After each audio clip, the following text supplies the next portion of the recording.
right, welcome everybody. This is now week 5, and we are moving right along with our writing project 2. Last week what we did is we created our research question, so we should know what question is being answered by us doing our research. We created our hypothesis, and now this week we're going to start outlining our essay so that we know what to fill in when we start to get to what sections of the essay. It helps to have a kind of a plan to structure your essay, because then it kind of helps you to figure out where you're going when you're collecting your research, so you can kind of figure out where you can cut pieces out of one source and then kind of plug it into your essay. Figure out what section it's going to go into. So I have 2 monitors here. Over there is your assignment. So it says the last one, essay structure for writing project 2, causal essay. After watching the video, that's this video, on how to construct the writing project 2 causal essay structural outline, explain in detail with at least 250 words what you plan to talk about in each section of your essay. And I'm going to give you a couple sections. Please be sure to use the structure that I give you. Now, you have 5 sections to the structure, but the first and last are common among all of them. So in all essays, the very first section you always want to start off with is the introduction. Now, typically, this introduction is made up of 3 parts. It's made up of the hook, the background, and the thesis. Now, you don't have to tell me all of that right now. Right now, all I'm interested in is the thesis.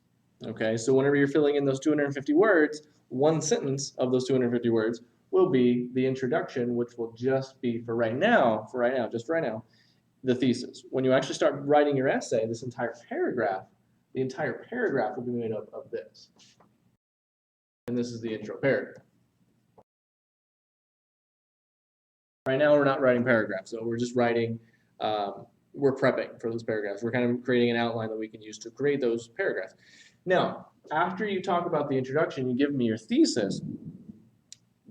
First of all, we need to come up with a thesis. So when you're writing your thesis, remember the SWORD acronym. Subject, opinion, action, reason.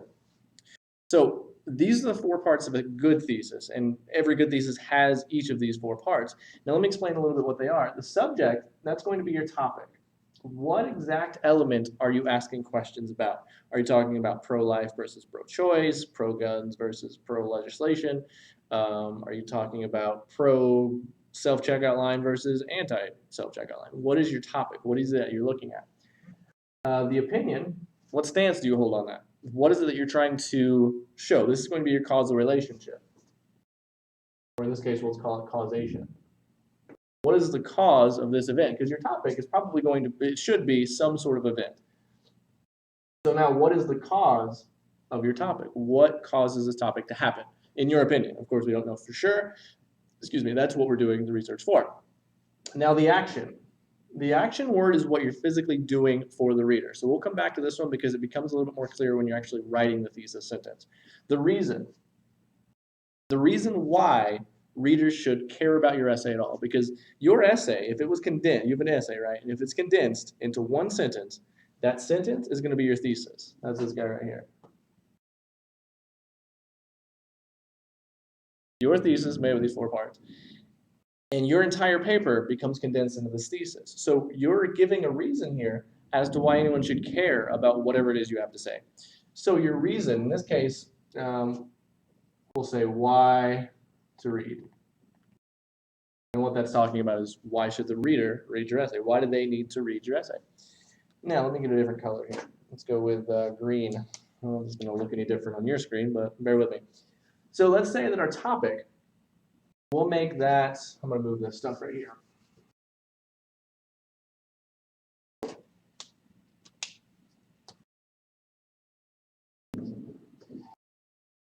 Now let's say that our actual topic is pro-life. And our question is, what causes a person to choose pro-life over pro-choice? Well, we need to have some kind of hypothesis. So in your opinion, what is your hypothesis as to what causes someone to choose pro-life over pro-choice? And so I'm going to say religion. Okay. Now the action, again, we'll come back to that. Just to kind of give you a reminder, this is what you're doing for the reader. What are you doing for the reader? And I'll explain that in just a second. It becomes more clear when you actually write the sentence. Reason why. Why should anyone care that religion causes pro-life? Because this will help us find common ground. And what I mean by common ground is if we constantly have the pro-life fighting the pro-choice, we're never really going to find any area to where they can agree on anything if they're completely at each other's throats. So what this does, it helps them find a common ground so that they can create proper legislation.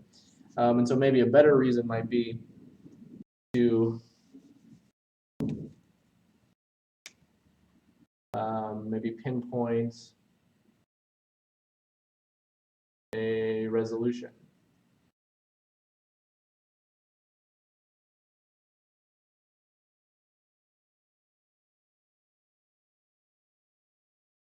Between the two groups. So to pinpoint a solution between the two groups. Now, do I got room here? I got a little bit. So now we need to turn this into an actual sentence. And what I always tell my students is I start with a sentence that I'm about to give you, but you can change it anytime you want. This sentence, I call it a sentence starter. It's kind of a stock phrase, if you would, like a stock car. It comes with stock parts. Well, this is a stock part that your essay car is going to come with. So I always say this.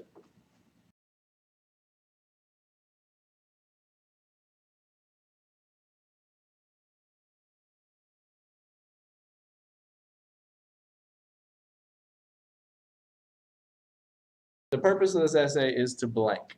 And that first blank, there's going to be three blanks. Those three blanks are going to be made up of these three parts down here, right here. Because your subject's going to kind of automatically be embedded within it. And you'll see how that works out. So the purpose of this essay is to fill in the action,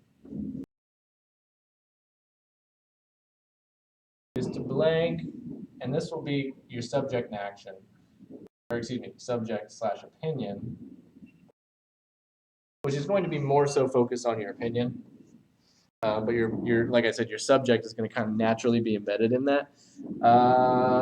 Because if you tell me that religion causes pro-life, well, that opinion is essentially your subject as well.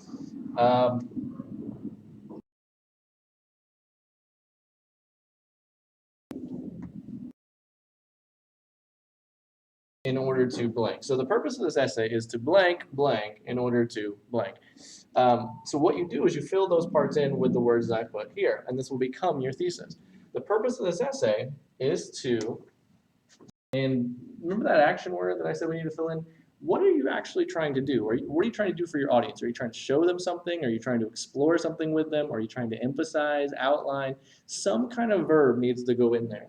And I'm going to say an easy one. It's kind of a simple verb. You might choose something a little bit more complex, but I'm just going to say show.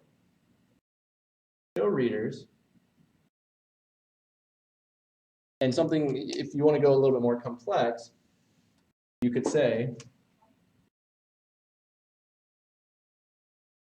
the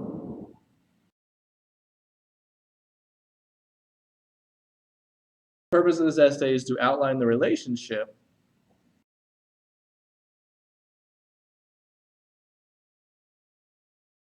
that exists between, what is it? Religion and pro-life view. Sorry, I'm running out of room there. So in case you can't see the green very well, I think you can, but just in case, the purpose of this essay is to outline the relationship that exists between religion and a pro-life view. So subject and opinion. Subject was pro-life, check. Religion, check. Our action, we said it was outline the relationship.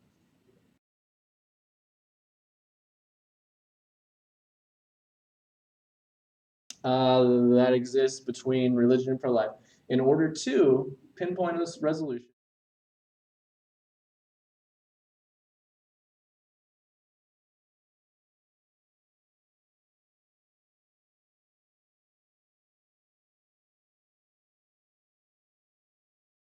I don't run out of room. Sorry, my screen just went blank. There we are. Now I can see you again. So there, now we have a viable thesis. The purpose of this essay is to outline the relationship that exists between religion and a pro-life view in order to pinpoint a resolution. So it tells you what the essay is going to be about. It's going to outline the causation. It's going to outline the relationship. If you wanted to be a little bit more specific, you can definitely say, instead of outline the relationship, you could say something like expose the cause, expose religion as cause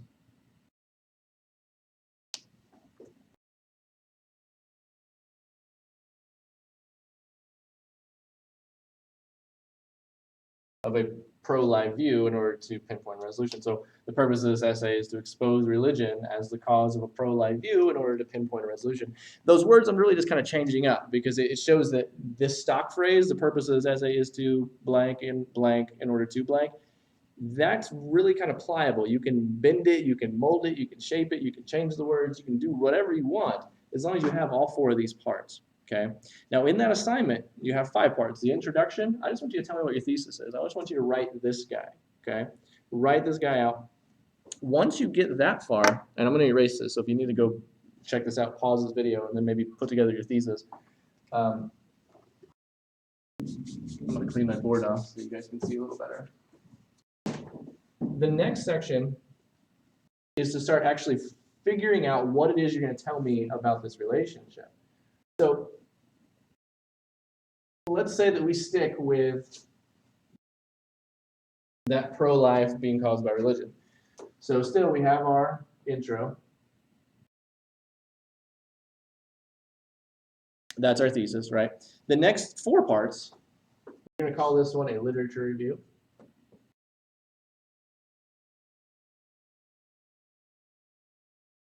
Okay, a literature review. And after that, you're going to explain the relationship.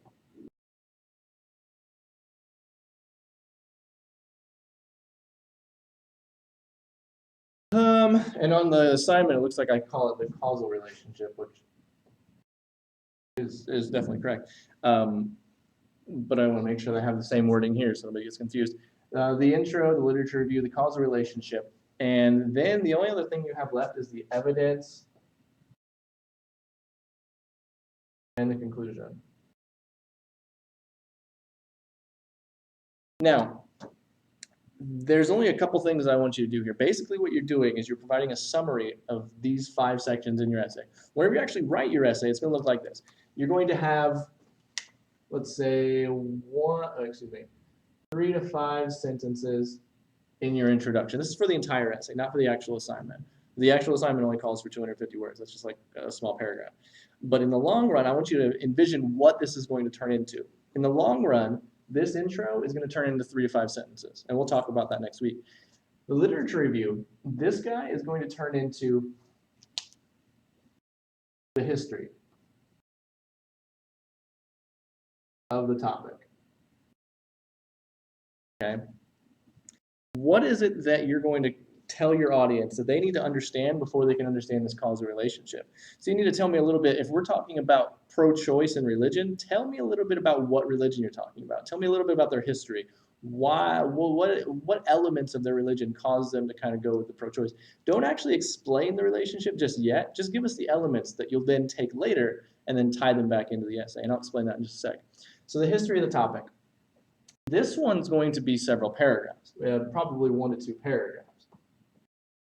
Now, a typical paragraph consists of 3 to 5 sentences, but that's 1 to 2 paragraphs. So you can imagine 6 to 10 sentences in your literature review. The causal relationship now, this is probably going to be the smallest part because it's not so much about the relationship itself. We're more interested, us as an audience, we're more interested in how you got to that. But nonetheless, the causal relationship,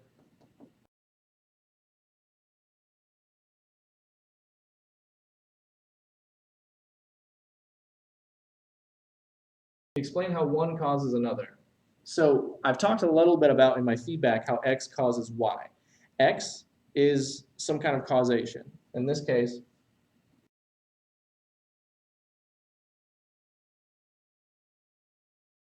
X causes Y.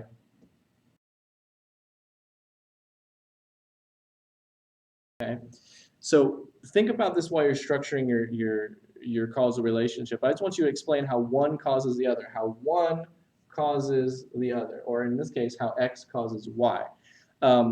And so explain that relationship. What exactly are we talking about here? When you say pro-life choice or pro-life view, what does that mean exactly? Whenever you say religion, what does that mean exactly? And after you've done that, now you have to provide evidence.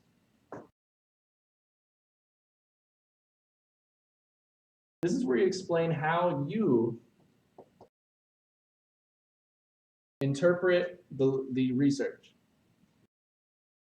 So you conduct this research and you say, you find all these sources and you find stuff that says, yeah, this relationship is that religion definitely causes someone to choose a pro-life choice point of view. Explain to me how you're interpreting. How did we get from point A to, in this case, point X to point Y? How did you determine, why should I believe you, basically? What part of this, what part of the research that you're giving me supports the fact that religion causes a pro-life view? Why should I believe you? Provide me with an evidence that makes sense, that can make me believe you. Now the conclusion. Oh, hold on just a second. My computer's locking up. Okay. Now the conclusion.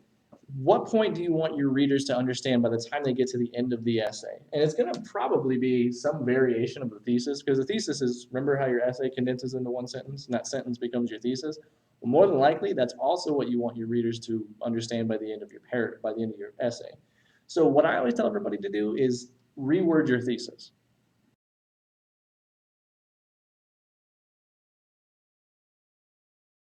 Because ultimately, that's what you should want your readers to understand by the end of the essay anyways. So that's basically everything I want for you guys for this assignment, just in 250 words. Let me erase this.